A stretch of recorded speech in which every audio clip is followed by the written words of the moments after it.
Romans chapter 8, verse 28. And we know that for those who love God, all things work together for good, for those who are called according to his purpose. All things is a very, very big phrase. And it really does mean all things work together for our good, because he goes on and he talks about enduring tribulation and distress and persecution and famine and nakedness and peril and sword down in verse 35. And he says, in all those things, we are more than conquerors, meaning they're all working together for our good. Or verse 32, how will he not give us all things since he gave us Christ?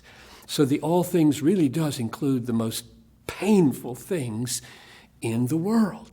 That's why this verse has historically been so precious to suffering Christians. So here's the question.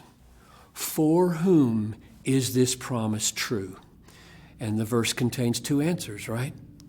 For those who love God and are called according to his purpose. And we're not left to guess at what that call is, because he proceeds immediately to say, because those whom he foreknew, he predestined to be conformed to the image of his Son, that he might be the firstborn among many brethren. And those whom he foreknew, he predestined. And those whom he predestined, he called. And those whom he called, he justified. And those whom he justified, he glorified. So right in that golden chain of absolute certainty of our salvation is the word called. And he says every one of the called is justified. And we know that justification is by faith alone.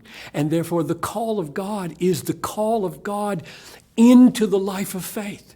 He awakens faith. He awakens life.